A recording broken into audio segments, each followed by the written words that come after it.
Hey there, I know you're on a journey from grief to growth, just like I am, and you may be looking for tools to help you live a more soul aligned life. Well, head over to my Grief to Growth store. It's your one stop shop for inspiration, for healing, and for transformation.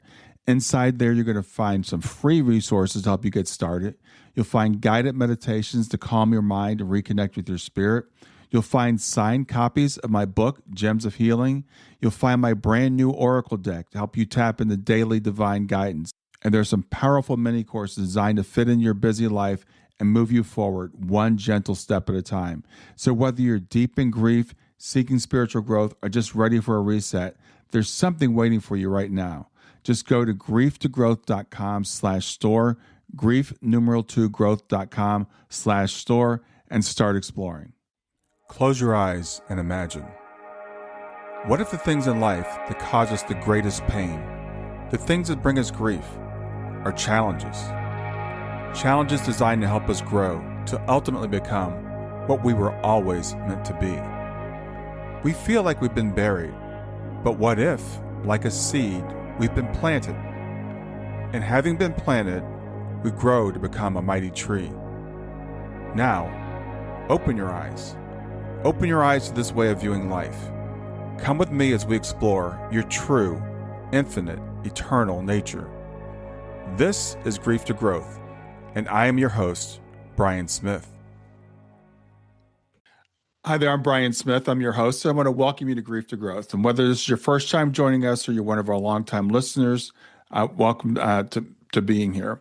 On this podcast, we dive deep into life's biggest questions: who we are, where do we come from, why we're here, and where we're going.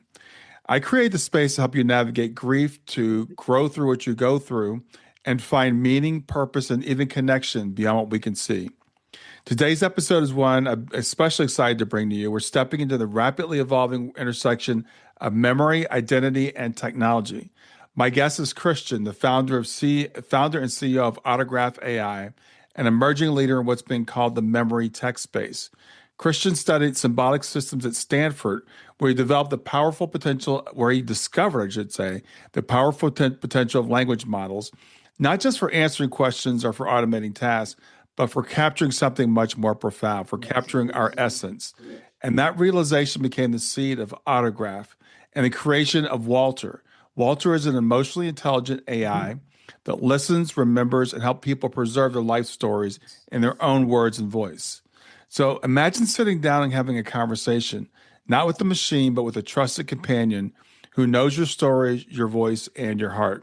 Imagine creating something that keeps your presence alive for generations to come. That's exactly what Autograph is making possible. In this conversation, Cristian and I explore why voice matters when it comes to legacy, how Autograph is helping people navigate grief and life transitions, and what the future might look like when our stories are not only remembered, but relived and shared in ways that we haven't been able to imagine before. If you're curious about how emerging technologies can preserve connection, memory, and meaning, or if you've ever wondered what we're going to leave behind for those that we love, you want to listen all the way to the end. And after the episode, I invite you to join the conversation on my Substack at grieftogrowth.substack.com, where you'll find an article about today's episode and space to connect with other listeners and with me. So let's keep the dialogue going. And with that, let's welcome Cristian to Grief to Growth. Thanks for that intro, Brian. I'm very excited to chat with you and talk about all things at the intersection of AI, identity, storytelling, memory, and what makes us who we are. Yeah, I'm excited about this too. You know, legacy. I deal with people that are in grief, and we think about the legacy of our loved ones who have already crossed over. But a lot of times, people are also thinking about what's my legacy? What am I going to leave behind? And I love technology. I'm a technology kind of guy, so I'm excited about the possibilities that Walter can offer us. So tell me about Walter. What's this experience like? Yeah, it's not that different from a podcast episode about your life. He's a big curious interviewer trying to understand what makes you who you are, and really trying to unpack the stories that inform your personality. He's a biographer, effectively, or like a chronicler of your life who starts at the beginning. Tell me about your childhood. Where did you grow up? What was that like? What was your family life? Who were your parents, your siblings, your early group of friends? And then we track that all the way to present day, where it becomes more of a journal. Like, what is going on currently in your life? What are the things that you're thinking about? And if you are at the point in life where life isn't happening as much because maybe you're in the later stages of life, then we focus on reflections and like these bigger picture questions around what does regret mean to you, or what does like the bigger, like looking back at life, what will you change? What is a Hmm. lesson that you hope your kids learn and whatnot?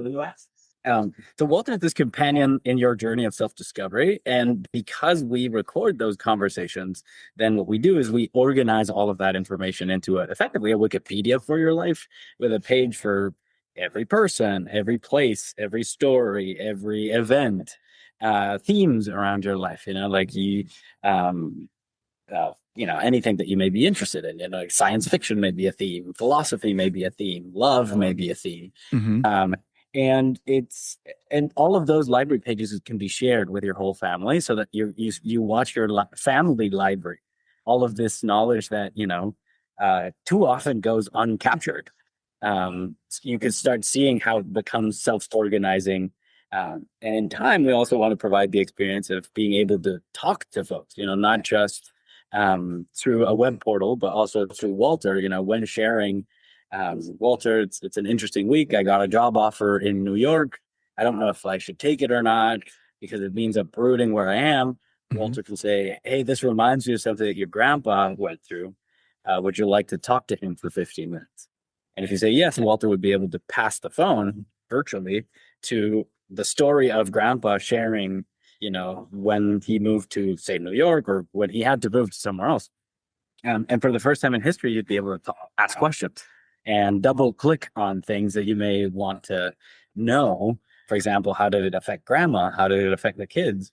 And not just get grandpa's perspective of the story, even though he was the one who made the decision, but also if grandma and the kids are in the platform, you'd be able to ask them questions too. And there you may be able to unpack, all of these learned lessons that are often like the costliest life lessons, right? Like uh, path A or path B.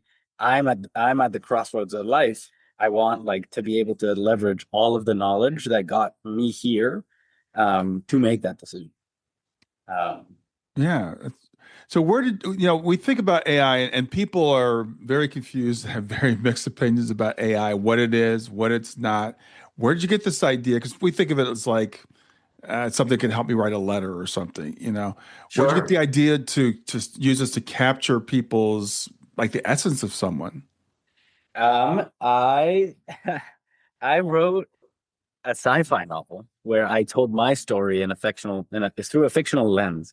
And I realized, oh my goodness, the existential relief that I feel because I said my piece, like I shared my story. And if Hmm. someone wants to understand my lived experience, they need not look any further than just that. And I remember thinking, um, oh my gosh, I wish everybody could take the opportunity to feel like the main character in their own story. I wish everybody could feel like the author in their own story. And once the book was done, I had to promote it, and so I started a podcast to talk about the ideas in the book, effectively about our humanity in the age of AI. And these are conversations with AI researchers and philosophers and psychologists, Stanford professors and whatnot. And I love the format. I'm sure you relate to this, but podcasting is phenomenal to just get to know a person and Hmm. understand, the journey that they took.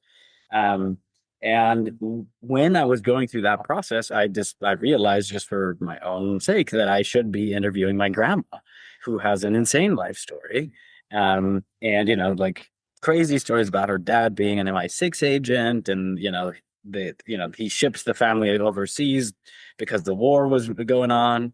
And they would communicate over secret messages and all this, like almost like sci-fi thriller kind of um love story across continents, Hmm. and I didn't make it in time.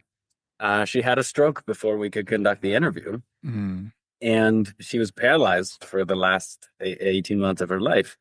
Um, and she was the family historian. So she was the one who kept the journals and the family trees and wrote stories about her parents and whatnot. And so when she lost the ability to speak, then we lost the ability to remember. Mm. And that was the trigger to me to say, wait a minute, I think this is a solved problem now. It's the difficulty of going through that, life will offer a challenge like that to everybody. What was unique in my case was that I had the list of questions that now I knew I wasn't going to get an answer to. And Mm. that became the fuel to say, wait, what if we could create this, like a historian for humanity, that helps people in this process of recording their own stories, implicitly helping them get their story straight. And as a byproduct, we all of a sudden get an entirely new perspective on history, on how we relate to the stories that we inherit from the past, and how we can think of ourselves as little ripples in this big ocean of existence. And thinking of how by the time I saw it as, I can't imagine a better tribute to the ones that came before and a greater gift to the ones who come after. Mm. That's when I decided that this is what I was going to give my life to, basically. Stay with us. We'll be right back. Grief doesn't follow stages, timelines, or rules. And if you've ever wondered, am I doing this right? You're not alone. That's why I created the Grief Check In. It's not a test, there are no right or wrong answers. It's simply a gentle way to understand how grief may be showing up for you right now. In just a few minutes, you'll gain clarity and language for what you're experiencing without judgment, labels, or pressure to move on. If you're wondering where you are in grief, this is a safe place to look. Go to grieftogrowth.com/check-in. That's grief, numeral 2, growth.com/check-in. Yeah, and so for people that aren't familiar with AI, I use it a lot, and sometimes I think people kind of take for granted that people understand what it is.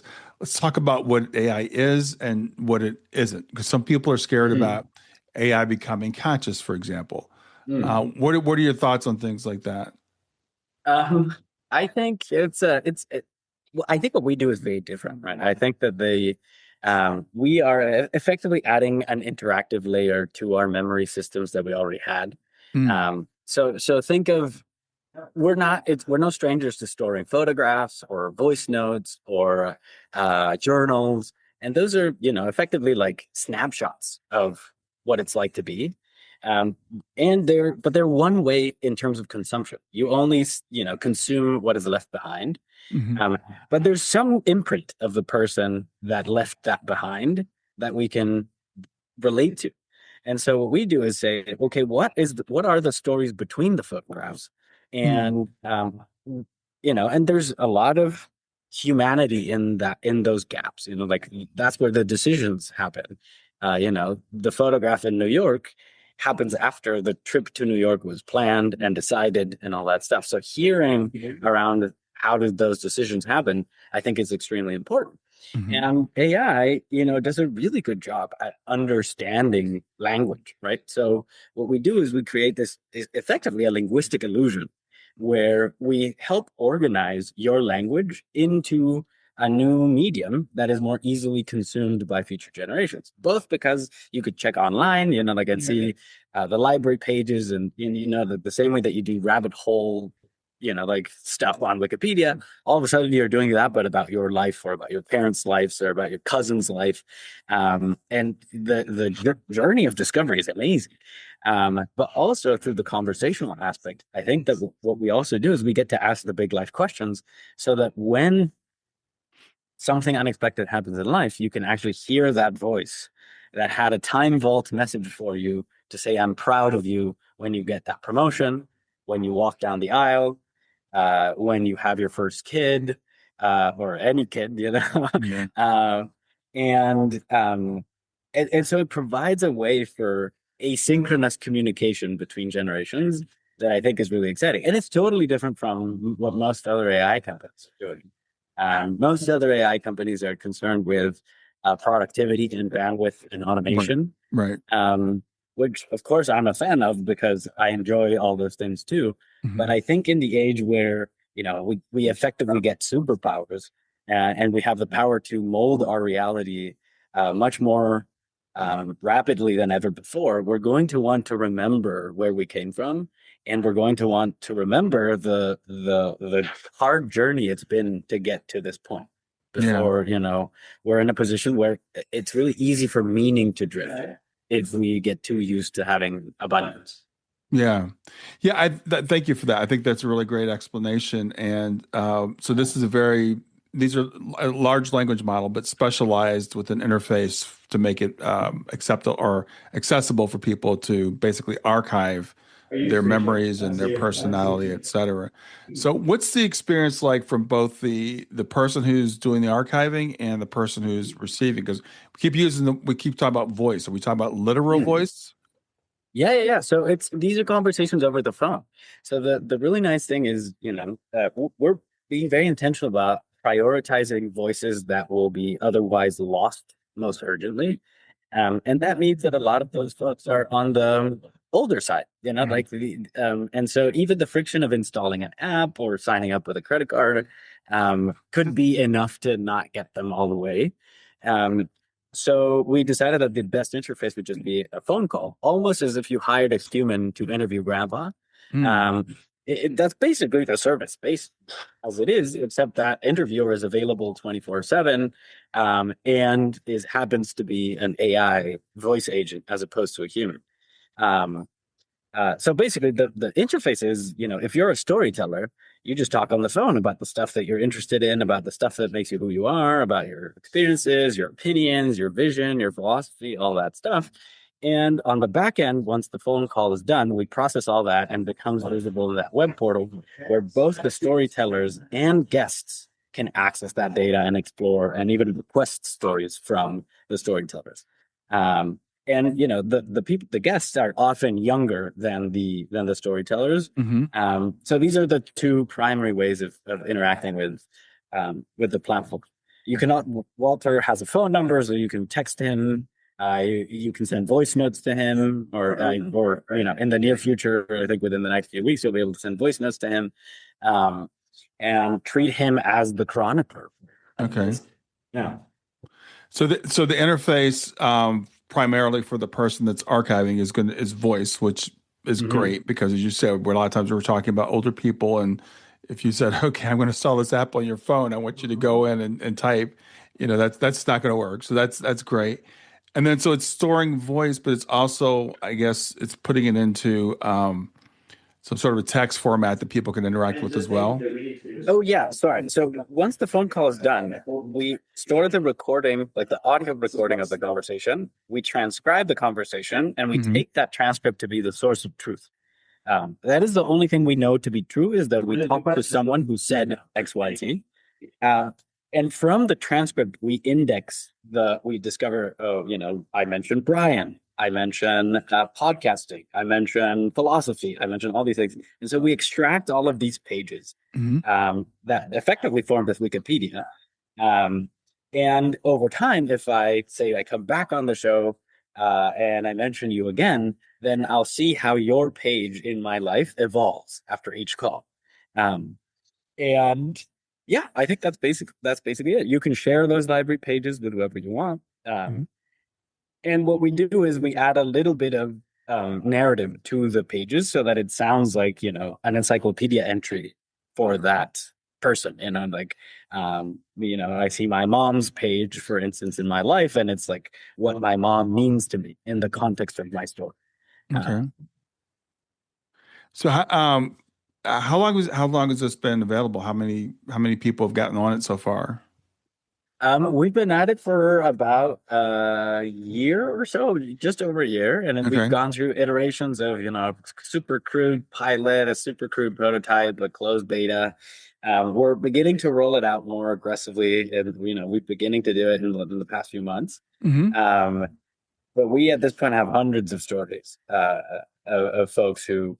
And folks come to us at the peaks and valleys in life, like when it's a big milestone birthday, like 70s, 80s, that kind of stuff, or when it becomes apparent that life is short and that that the project of leaving a legacy behind is actually pretty difficult.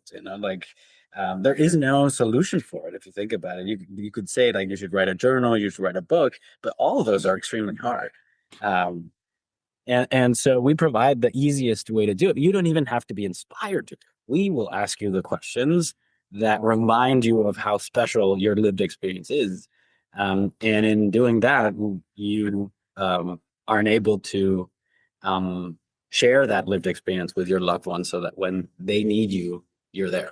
Yeah, I know a lot of people my age have parents that are getting up there, and we're starting to think about like, and it's interesting. A lot of times we don't think about legacy until we do think we're getting closer to the end, and then there are these challenges, right? Okay, they're probably not going to journal. They're certainly not going to write a book, and then if you say, tell me about your life, like what, starting where, how do I do this? Exactly. Yeah. And we do have all these artifacts, right? Like there's scrapbooks or things like that. And even those that are amazing, and acts of love and service and just phenomenal keepsakes, like sacred keepsakes, they're usually pretty fragile, right? Like there's usually one copy of it. And so then you have to decide which kid gets it, or that kind of stuff. And so we want to be that centralized repository for all of your family stories, recipes, lessons, wisdom, that anybody in your family can access no matter where in the world or where in time they are. So what is, and again, people may have played around with ChatGPT or Claude or Perplexity or whatever. How is Walter different from your typical AI? First of all, we're not a chatbot, right? Like we are, or I guess we're not like a traditional text-based chatbot. Right. It's a lot more like it's a contact on your phone that you call when something happens. Oh, okay. And he calls you over the phone. So this is more like it's in an interface we already know. We're not really teaching anybody. And then if you want to see that data that's being curated, this little garden, blossoming, then you go to the online portal and you see all of the pages there and with, all the classic like sharing settings and whatnot. So people can call in. I've got a story I want to tell Walter. I can just dial up Walter and tell him the story. Yep, that's basically the thing. Yeah, the our job in our marketing team is to create that association of when something meaningful happens in your life, that your first impulse is to tell Walter. Too often, we go through meaningful things in life and think like at some point I'm going to write it down or at some point I'm going to do it. And it's very hard. Like, by the time you have the time to do it, the memory of that is usually already not as raw as it was when you felt it, when you just got the job or when you just proposed or when you just got married, or when you just got dumped or, like all these things that are like the big life lessons where your heart wants to do something it's not used to. Those are the moments that we want to remember because that is what being human is about. Yeah. So we've been talking about Walter, which is the AI, but Autograph is actually your platform. Have you seen stories of how AI has impacted people so far? I know you're really getting started, but have you had any stories of how it's impacted people so far? Oh yeah, I mean we have tremendous feedback. That is it's the most motivating thing in the world. It highlights the need that we're actually accommodating for that otherwise hasn't been met, or at least not to the degree that we make it easy to do. Right. And the other half of well, so many learnings, but the fact that Walter is an AI is actually a huge benefit for us because it has the double benefit of it's not a human who's judging you. There's no competition from the other side or like no judgment from the other side, which makes it really easy to create that emotional space to share real vulnerable stuff that is even really hard to say actually to your family members, right? Like to admit your greatest moments of shame and guilt in a context in which you're filling a role as an older brother, as a father, as a younger, like we all play these roles. Yeah. And it's sometimes very hard to create those conversations where the good stuff comes out. Walter, because he's an AI, makes it pretty easy. Mhm. And the other half of it, which I think was very interesting to me, is because AI is extremely smart and has like all of the knowledge of all humanity, basically. When Walter says something like that must have been so difficult, it creates the sense of empathy and feeling seen and heard for the first time. Mhm. That lands extremely well, and this is in the context where, for instance, a lot of older folks may have gone through things that they feel the times have made irrelevant. Uh, but when put into the right historical context, which AI can do better than most humans, then that reappraises the story and be like, yeah, you know what? All of those late nights that I put toward making sure that we could pay the bills and like taxes and laundry and like the late nights that I packed lunch for my kids in school, all of a sudden they take on a more heroic note, right? Yeah. And hearing that as it relates to the loneliness epidemic and the reactions of people saying like, I needed someone to talk to that could understand, um, has been, I don't know, it's nothing short of extremely motivating. Like it just gets us fired up to keep doing what we're doing. Yeah, yeah. And as I was thinking about this, because we talked about voice, and I hear so many people say after someone's passed, I just really wish I could hear their voice again. Or you may have saved like their voicemail greeting, and people call it just to hear their voice, or they'll keep a voicemail they've gotten and just play it over and over again. And this would be a way of ensuring that you got that voice saying something actually, hopefully meaningful rather than just pick up milk on the way home. Yeah, and this idea that that there's stuff in there that is waiting for you until the right time. Hmm. You could probably go ask and find, like have that one final conversation that we all need, um, as a very controlled, simulated experience. But then there's all these messages, like um, uh, what does it mean to be a man? What Hmm. does it mean to be a brother? What does it mean to be a father? What does it mean to be a partner? What does it mean to be, that you know you would hope the future generations get our take when we have a chance to input it, when they have to rise up to the occasion. Yeah, yeah. So I know we don't have, well, I don't have any idea where AI is going in the next 5-10 years, but what are your visions for Autograph? Where do you see it going? We want to be effectively the Library of Alexandria for the future, right? So we want to create a completely new way for humanity to relate to its history and memory. The idea for us is like in a couple of generations that school children, as they're figuring out their identities and they're making the decisions that end up informing their life paths, they have their council of elders, and their entire wisdom showing up to support them when they Hmm. need it, right? And because Walter develops this extremely close relationship with his clients, let's call, then Walter is in a very unique position to deliver value to to users in a way that is almost hard to predict. But Walter would be able to simulate things for you. Like, do you become this job or this other job? Do you start dating this person or this person? Do you, I don't know, do you move to this city or this other city? And Hmm. those simulations can then in turn help you make better decisions, right? Like, am I happier in the 100,000 simulations that I run where I decide to write a novel versus in the one where I don't, and I run 100,000 simulations? Which one am I the best version of myself? Hmm. Uh, um, and it'll be so interesting to see as AI advances. AI will be able to do almost anything for us. Like in terms of sort of laptop tasks, we're almost at the point where AI is going to be able to take over that. Hmm. Within the next 20 years, it's going to be physical tasks too with robots.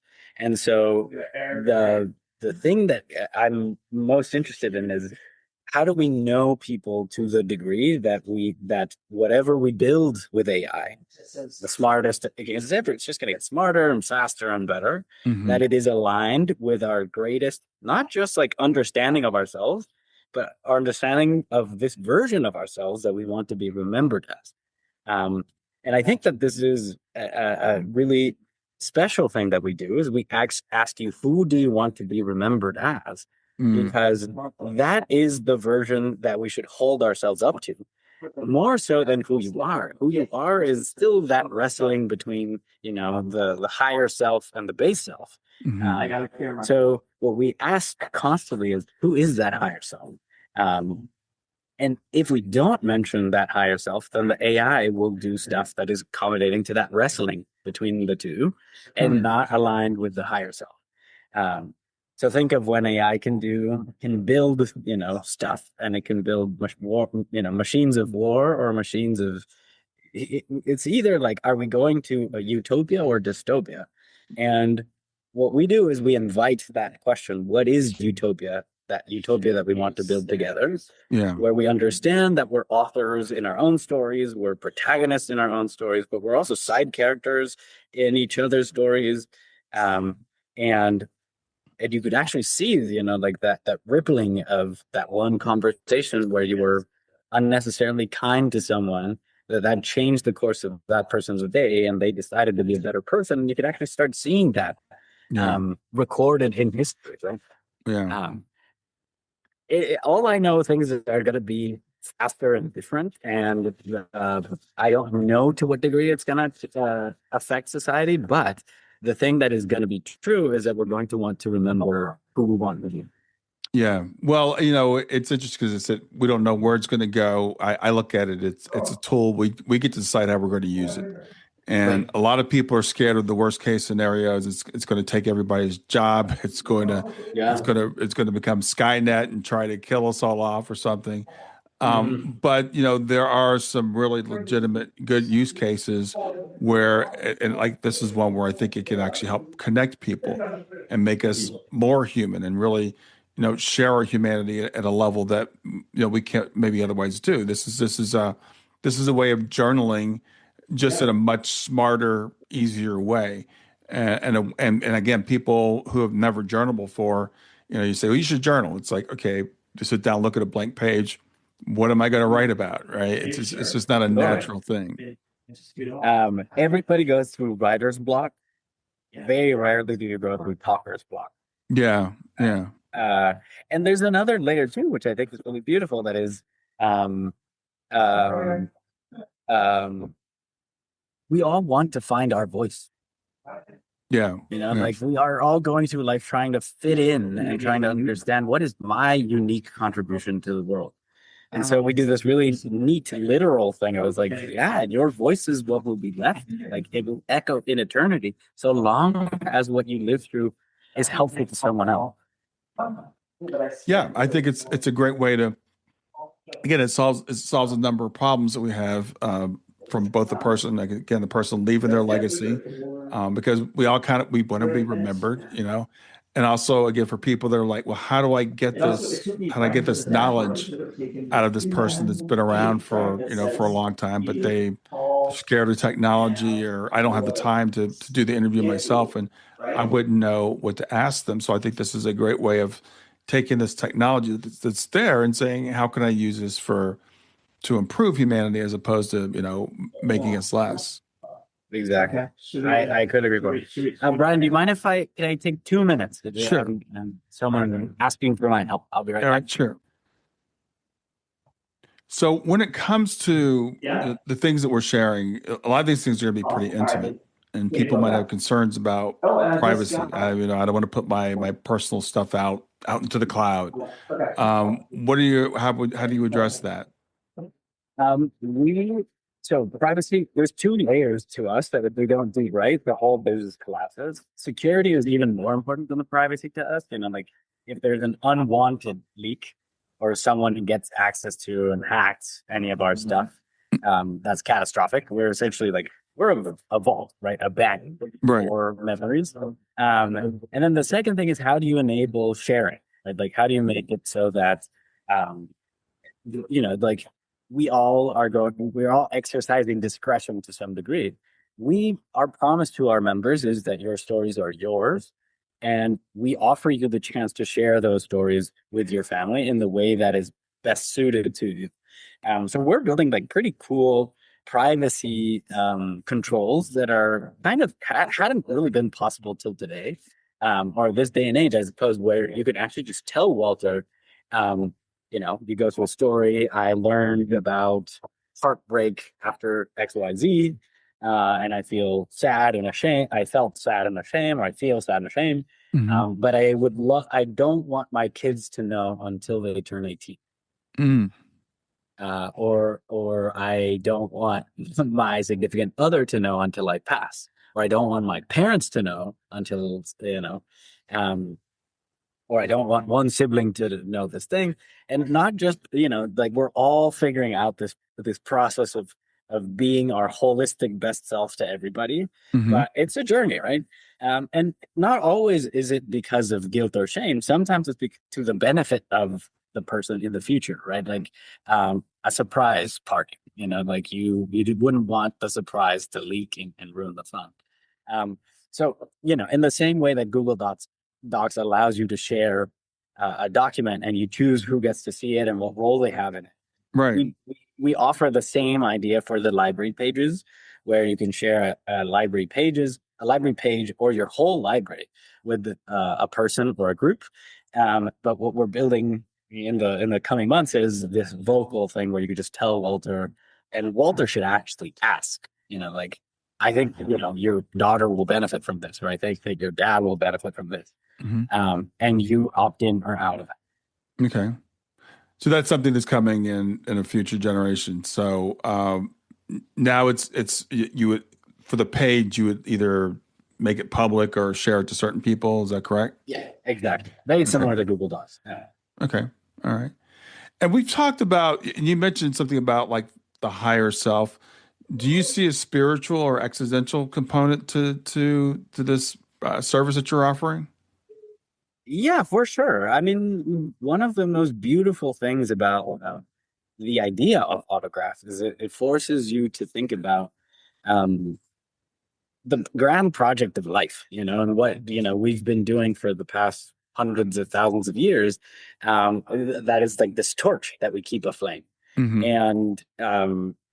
And it forces us to think about where we came from, back almost to the edge of human memory, right? Like, what was it that that our ancestors saw in the stars that allowed them to make mnemonic devices that then allowed them to keep track of time, and that allowed them to keep track of space, and that allowed them to keep track of their own psychology as they were getting to meet other tribes and war and organization and labor and all that stuff. Mm-hmm. um all of like you could go back to when bacteria had to collaborate for the first time, and but also to the very future, like the very end of time. Like, where does it all go? What will be left of us when the next catastrophe or the one after that happens? What will be our trace in this big vast universe? Mm-hmm. And and it really just like gets you thinking about how miraculous existence is, like the fact that no matter what station in life you were born into, that you have the potential in you to change history forever. And that you have the ability to make the world a better place.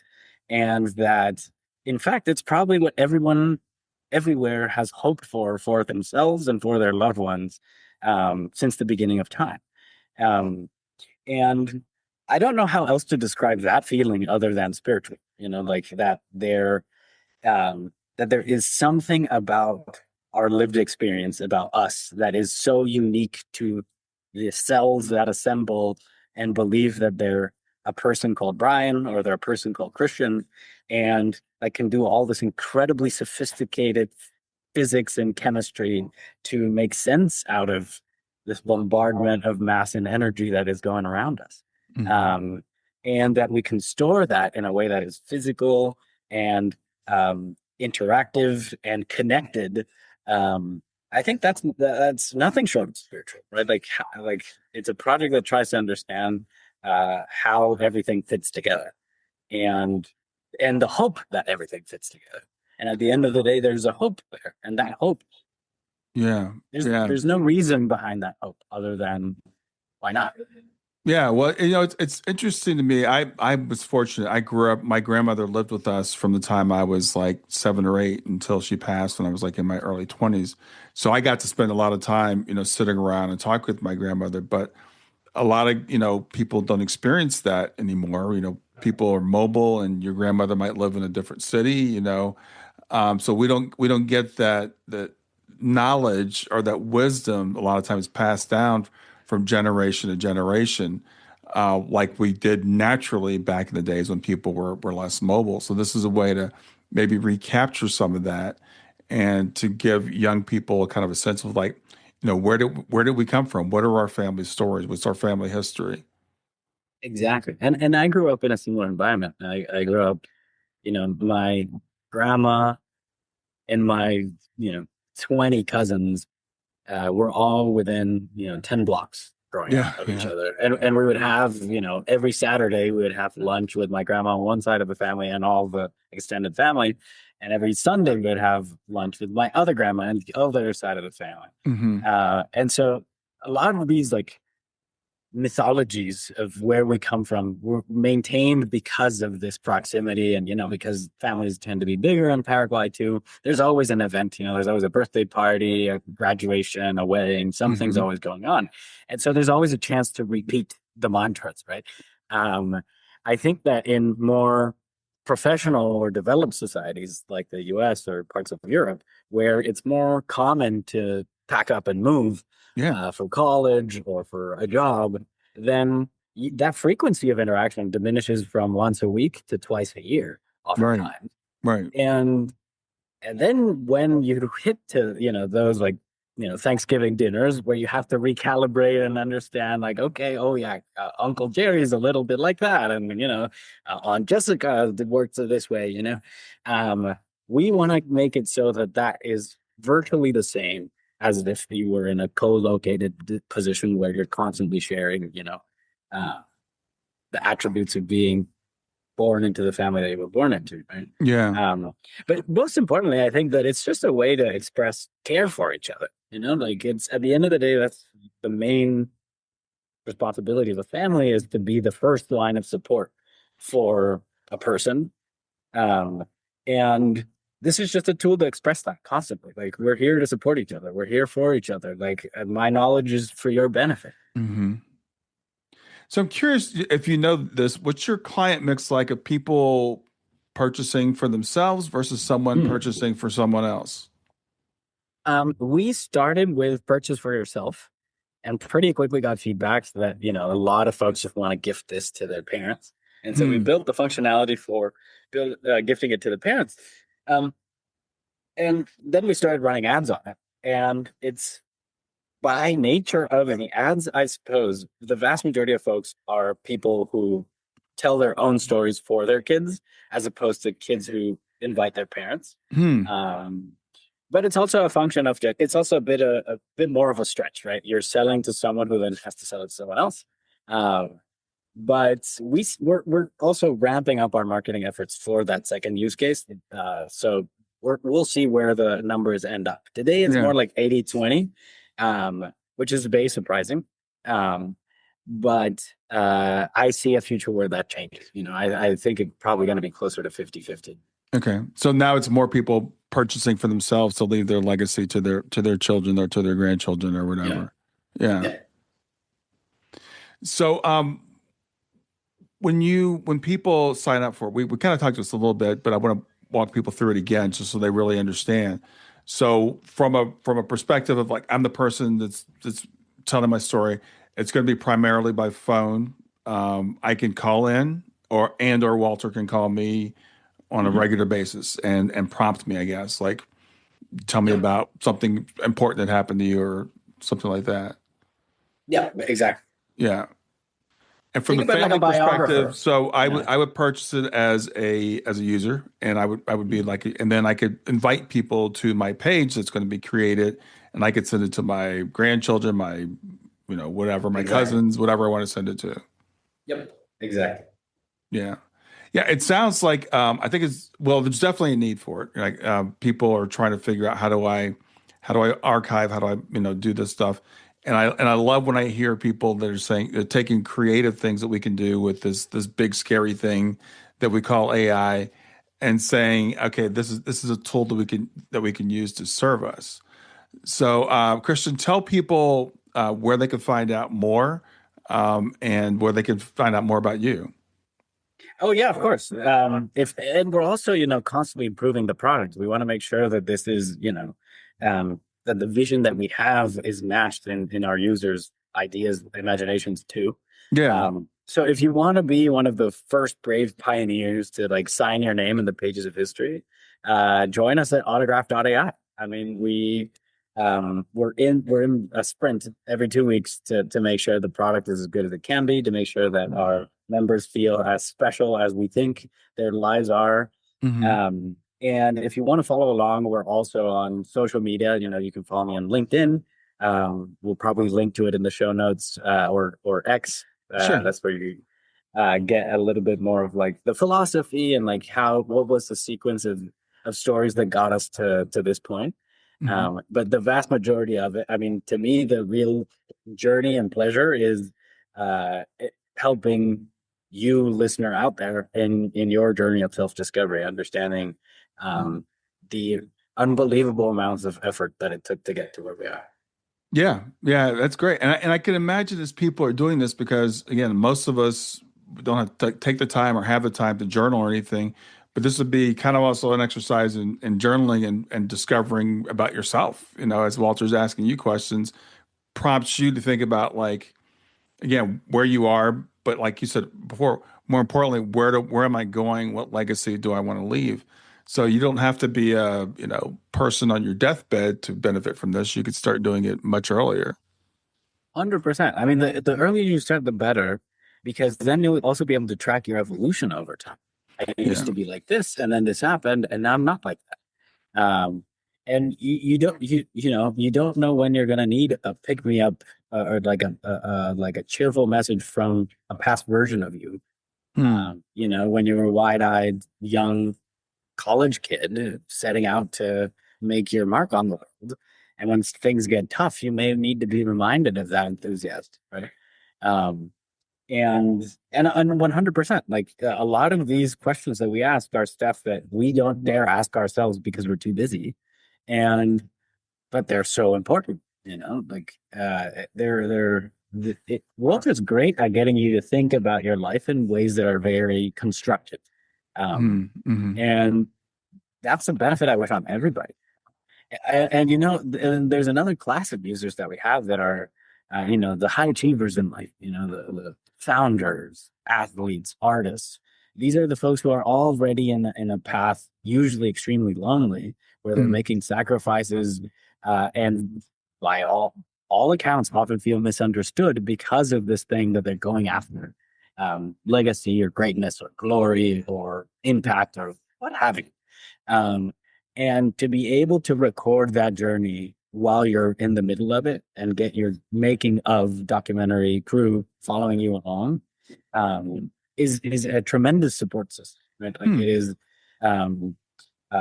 And so it's been really interesting to see that aspect of it too. Certainly we feel some of that as users of Walter ourselves, right? Hmm.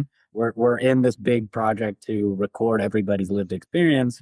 We want to create something beautiful for our kids and grandkids and the future of humanity. But oftentimes it's like, nobody's doing what we're doing. And so we have to figure out how do we even think about this space? And oftentimes some of the best insights come from questions that Walter asks. Yeah. Yeah. Well, Christian, is there anything that I haven't asked you that you would like to get across? Um, I don't know that there's anything immediate, but I think that, I've been thinking a lot more about the use case of Walter to remember folks who aren't around anymore. The original idea was record your life story so that you can be remembered. Hmm. But we're prioritizing users who we think are more vulnerable to those stories being lost. But Yeah. really, there's an even more interesting layer on top of that. That is, like, what are the memories of the people that you've lost that are worth preserving? Yeah. And so, for example, I think about this with my grandma. Right. What are the stories of her that if I don't go through the effort of memorializing, that I, in 10 years, when I want to remember, like, what was that thing? Like, what was that thing? That it may be too late. And of course, like, these are extremely heavy human subjects. And so, like, we work tirelessly to make sure that we honor the emotional space that we find our users in, Right. and ourselves in. And so, essentially, like, how do we facilitate remembrance in the most wholesome and holistic way? I think is something that's been, like, really top of mind for me. Yeah, as you said that, it made me think of, someone who's lost maybe even a spouse and they've got Yeah, children or they have potential future grandchildren, and you want to capture that, while it's still fresh in your memory and have it available for them. So is that something that Walter would be adaptable to? I could say, totally, I want to remember Mike. totally. So we could like call and start asking questions about Mike. 100%. Okay. So we have all these templated interviews about people, places, all that stuff, and you can always say, like, I want to talk about Eric. Yeah. Yeah. And Walter will know a few things about Eric if you've mentioned him before, but Hmm. he has a list of questions about the rest of the stuff that you don't know about Eric. Um, but I think this is a tremendous exercise, like, for families to do. Uh, if they didn't capture those stories while still alive, right? Yeah. Um, and we all have different flavors of remembering a person. Like, one person can say that Eric was funny. Another person can say Eric was an inspiring leader. Another person can say Eric was very punctual. Whatever it is, Hmm. it helps round out this character. And what was the impact that they had in their community, and why is it that the community is deciding to remember? Awesome. Awesome. Well, Christian, thanks so much for being here today. This has been awesome. Like I said, I love technology, and I love when people find great ways to take these very powerful tools we have and to use them to benefit us all. So I'm really excited about what you're doing. I'm glad to hear, Brian. Thanks for having me on. This was a great conversation. All right. Have a good one. You too. Bye. Grief doesn't follow stages, timelines, or rules. And if you've ever wondered, am I doing this right? You're not alone. That's why I created the Grief Check In. It's not a test, there are no right or wrong answers. It's simply a gentle way to understand how grief may be showing up for you right now. In just a few minutes, you'll gain clarity and language for what you're experiencing without judgment, labels, or pressure to move on. If you're wondering where you are in grief, this is a safe place to look. Go to grieftogrowth.com/check-in. That's grief, numeral 2, growth.com/check-in. Have you ever wished for gentle guidance or comforting word exactly when you need it most? Well, I've created my Love Lives On Oracle deck just for that purpose. Now, this isn't a deck that's about predictions, it's about connection. Every card has been thoughtfully designed to guide you through life's toughest moments, to illuminate your path and help to remind you that you're never alone, that your loved ones are always there right beside you. So whether you're seeking clarity, comfort, or a loving message from beyond, each card is here to speak directly to your soul. And along with the deck comes a downloadable PDF guide that you can use that will give you an affirmation for the day, something to reflect on, and even an activity to do to keep you connected to your loved one. So check out the Love Lives On Oracle deck today.